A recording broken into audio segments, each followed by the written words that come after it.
Go find out new things. Learn new things whether on the physical frontier or the mental frontier. Take more risks. Start with this question.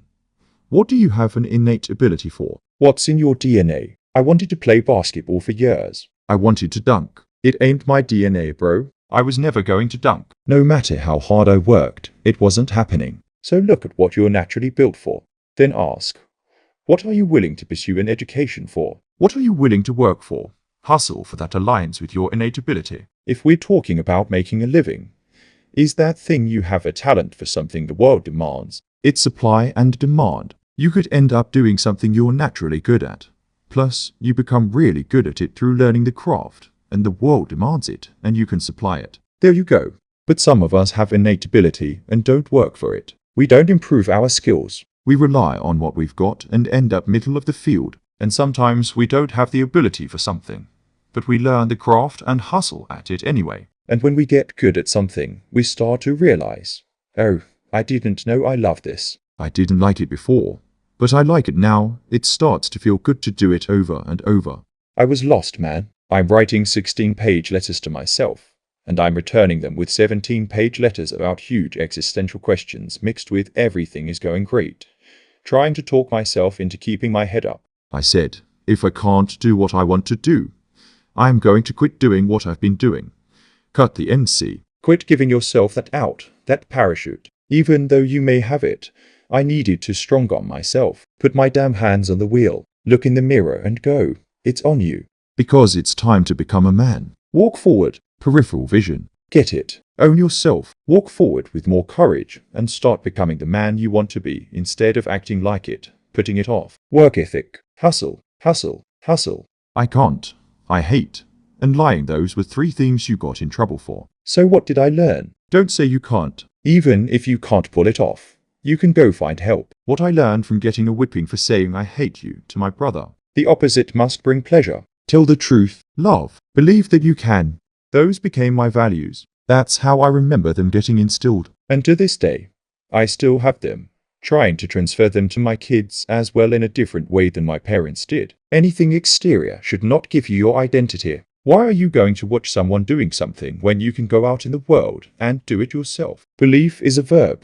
Become a father. Find and keep a woman for me. Keep my relationship with God. Chase my best self. Be an egotistic utilitarian. Take more risks. Stay close to MOM and family. Win an Oscar for Best Actor. Look back and enjoy the view. Just keep living. I wouldn't change a thing about that list. You need resistance. It's necessary for having more than just an individual life. You've got to have something to push off of to go somewhere. It's very hard when you're just floating, no gravity, no resistance to actually pursue a North Star. You have no leverage. You're floating. Where's the art? Probably more anarchy than art. Resistance gives form. A great artist said this. Limitations reveal style.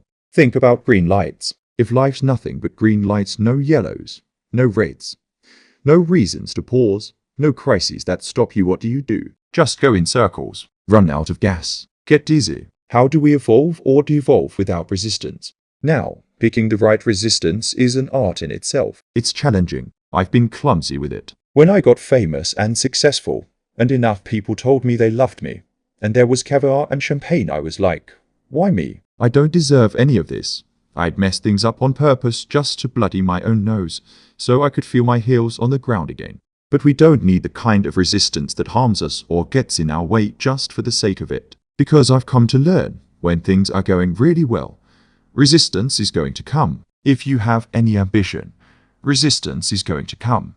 We often see resistance as failure, something to avoid. But most of our problems today, loneliness, isolation, back pain that didn't exist in tribal Africa, are consequences of choosing comfort. Comfort is a short-term friend, but a long-term enemy. And resistance is becoming something we can opt out of. But it's a choice. Here's a poem I wrote about this. It's called Tips Included. It's about participation trophies, entitlement, and how too much of something can be just as harmful as not enough. When extra credit's included, credit doesn't get its due. When more gives us less, the exchange rate's gonna skew. When amnesty is offered going into the crime, we are more bound to committed cause. There is no fine.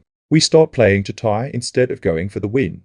When participation's the trophy for every cow in the pen. If I stay on the porch because you picked up the slack, when you look over your shoulder, I can't have your back. If there is no curfew, we're going to stay out all night. No tab at our bar. We're going to get drunk and start a fight. All these long lenses got us losing our sight. You keep lifting it for me. I'm going to lose all my might. When a 4-star duty suits a 6-star rate, we take our hands off the wheel and rely on fate. Eating all we can at the all-you-can-eat buffet gives us a 3.8 education and a 4-point GPA. We steal from ourselves and get away with the scam. What's the measure of merit with less give a damn? These unlimited options sure have me confused. While all the conveniences are keeping me properly used. In this red light district with the feel of inflation, the RI's math don't pay for vacation. So let's just admit it. This extra credit's quite a fluffer, cause when the tip's included, the service will suffer. We've out-convenienced ourselves. What's AI going to do to us? Talk about convenience. How much of coming up with an idea, then writing and rewriting it, thinking it through? No, that's not what I mean. This is what I really mean. How much of that process is valuable for moving beyond just an intellectual idea? Studies show that when people use AI to produce work, not only can they not recall what they've made, but they also start speaking more like the AI. They lose their own voice.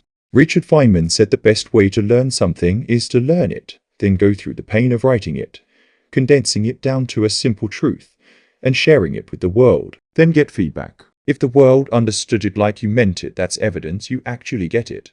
AI will be great for saying something to you, but not for learning something myself. If you want to defend creativity and innovation and the ability to think, you have a huge opportunity.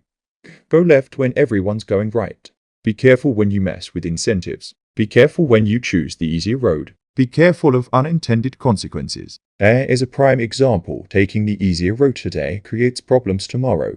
Look, I still need to learn how to take a vacation. Sometimes the wind's at our back and we've earned it. Sometimes it's easy street and you think, yeah, don't interrupt this man. This is a sweet song, but trust that the hill's coming again. Don't be so impressed with easy street. When things are going really well, don't fall into thinking, this is how it is. That's not reality, not with any ambition, not with life happening.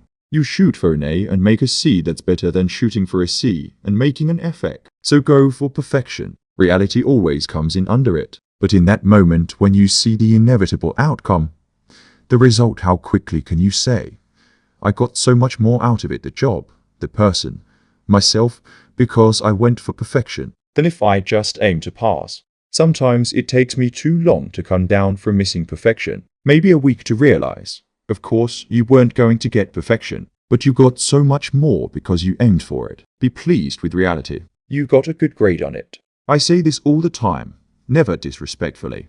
I have never done a movie or performance that lived up to what I thought it could be, because I'm thinking it could be divine. It comes out maybe majorly inspiring, speaks to masses, has some magic, but it's not divine. Everything great ever built came from someone with a big expectation gap. You're never going to close it. And that's probably why you're motivated to move to the next thing and pursue divine again.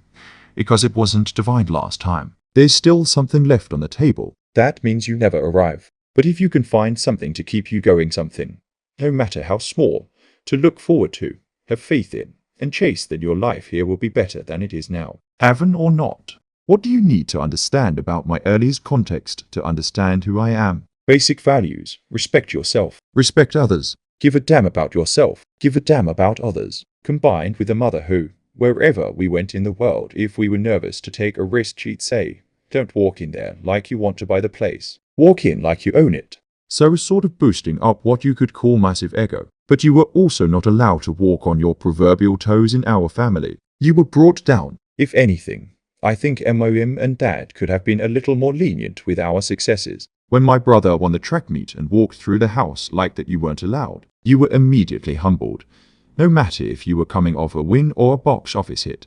At the same time, you were raised up once humbled. That balance. We were taught resilience. Heavy-duty resilience. Baseline gratitude. Quit asking me for new shoes. I'm going to introduce you to the kid with no feet. Sobering. These were aphorisms from my mother. Pounded into us. At the same time, I spent 36 years thinking I was little Mr. Texas because my mom told me I was. Until 36 years later, I looked at the trophy and it said I was runner-up. Oh, Mom was overselling us to ourselves at the same time she was saying, "You better be humble."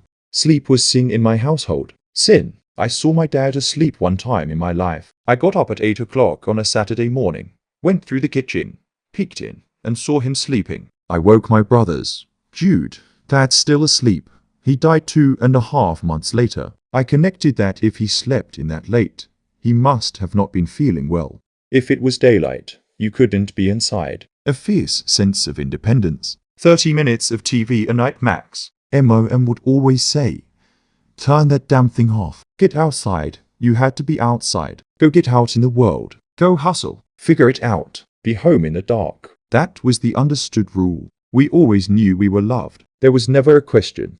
Mom would always make sure you were loving yourself. I remember breakups, heartbroken. She'd let us mourn. She was a great ear, very sensitive to pains like that, broken hearts. But only for a day. After a day, she'd crank up the AC or DC and go, "Now get up. You were worth it. Her loss. Come on, get out of bed. Quit moping. Lift your head up. Come on, buddy. We got this." Her loss. You got a day. No more than that. Our love in the family was physical. No grudges. No grounding. When you got in trouble, and we did, you were always guilty. But it was corporal. "Take your legs. Get it over with. We're not going to ground you, because that would be taking away your time. And your time is the most valuable thing you've got. So take it. Take your legs. You're not going to get injured. It's going to hurt. And don't yell if you yell. More legs." The love was tough. The love was physical. We hugged more than the hands disciplined 999 times out of 1,000.